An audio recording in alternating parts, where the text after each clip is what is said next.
Hello, this is Veno from the American Association of Public Insurance Adjusters. And today I have joining me the Deputy Insurance Commissioner from Louisiana, Ronald Henderson. Hi, Ronald. Ron, I hear so many good things about you in the state, but I also read about your biography and how you started in the department you're in over 12 years currently, which is one of the longest individuals I know in the department. How did it all start? Well, started off in the elevator. And you just got an interview? I got an interview. I was over at my friend's house in Florida and got a call from a friend that said they were hiring law students at the Department of Insurance. Absolutely. Caught a train to New Orleans, drove into Baton Rouge, and got on the elevator. Met this gentleman on the elevator and talked to him for a few minutes. And he says, well, when you get upstairs, tell the Human Resource Director, Jim Brown, said to give you a job. And the rest is history. The rest is history. I tell the Human Resources Director, she snapped her picture, hands me a badge, and says, well, good, you met the commissioner. I'm like, wow. So very fortunate. I believe, what you've said is really around. We're in Denver, Colorado today, and I got to meet you personally for the first time, and the word about Ron is just a first-class gentleman, and I want to thank you for taking time here today. I also want to compliment you for how you were involved with Katrina and how that had to be. Can you share a few words about what that was like?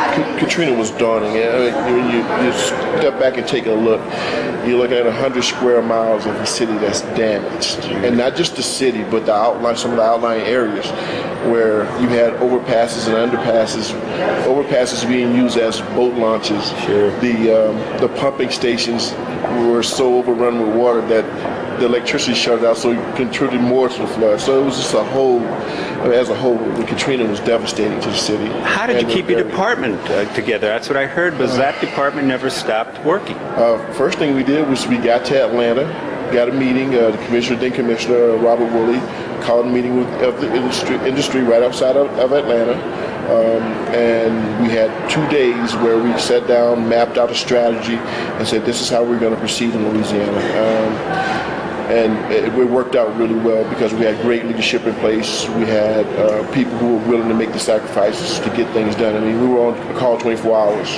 So even after Katrina, my staff, 75% of my staff came into, the whole department staff came into the department the next day. So it was... That's what I read. I mean, it was like one of the main departments that kept everything together. So tell me, what is the role of the Deputy Insurance Commissioner working under the Commissioner down alone? My role is to keep the licensing divisions running, licensing and life and annuity. I have two divisions. I have licensing for adjusters and producers.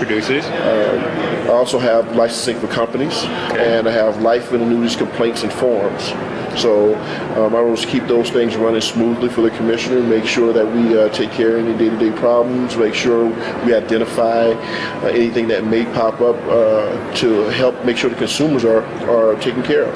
Plus, you also serve as a legislative liaison when your issues are coming before the legislature. We actually have a legislative liaison, but I work very closely with her on my issues for my division as well as with the other divisions. Each one of our deputies is very active at the legislature, and we are asked to take a very active role. We actually present our own legislation, which is unusual for other people because usually they have a lawyer or whatever to take care of it. But we do our own legislation here at our department.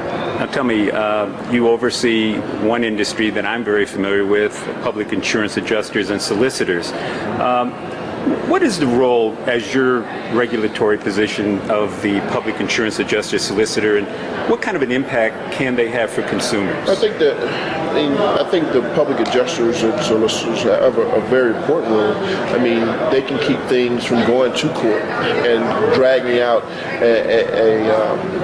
a consumer's experience dealing with an insurance company to 6-7 months. I mean, a lot of these guys have very, very acute expertise in dealing with insurance companies, dealing with policy issues, dealing with consumers. And, most of those things in Louisiana, as you know, end up in court. Absolutely. And, anytime you can get something that can stop you from going to court, it's always a good thing. Well, as I travel around the country and even in my own state of Pennsylvania, I always say that no matter what the business is, healthcare, lines of insurance, property casualty, public insurance adjusters, we have to keep educating the public on what they do, but we also have to provide guidelines and standards for the public insurance adjuster, solicitor in this case, to comply with the laws. And when they don't, what happens? And when they don't, I mean, we have to go after them. We go very hard. We revoke their licenses. In some occasions, we've sent a few people to jail, and we've done what we thought was necessary to protect the public. And that's the common thing for us is we need to protect the public and make sure that they are, especially in cases like Katrina and you know other cases that are not as extreme, to make sure those people aren't preyed upon by unscrupulous type of people. What would you offer to the industry, the insurance industry, the bar association, the insurance adjusters, and is there ever a possibility, do you see, for them to sit down at a table to discuss and try to work towards the common good of the consumer? Yeah, I think there's always an opportunity to work for the common good of the consumer. I mean, I think a lot of times they get caught up in their own areas, especially in the Bar Association. Very powerful guys. They work very hard for their constituents, their people, and I think sometimes, and as a lawyer myself, and see that we want to protect our turf a little bit. We all have a role to play. We all have a role to play, and I think there's enough room for everybody to play. Well, before I conclude, why are you here today at the NAIC conference, and what is the theme for this annual conference here in Denver, Colorado? I don't know what the theme is, but we're trying to make sure we take care of the business of insurance. We have health care that just passed on the federal level. We have a lot of things going on with the producer licensing, where they're trying to do some federal things there, give us what's called NARAB 2, which is a national producer's license. Very, very interesting things, innovative things that are happening, and hopefully we can get through them and make them work for all our consumers. Well, Ron, it's been a pleasure. Deputy Insurance Commissioner Ron Henderson with Gene Veno in Denver, Colorado at the NAIC conference today, and it's been a pleasure interviewing you, and I look forward to being down in your state, and we'll get out for some good food. Come on down, Gene. Enjoy some good crawfish and fish. I look forward, friend. Thank you. Bye-bye.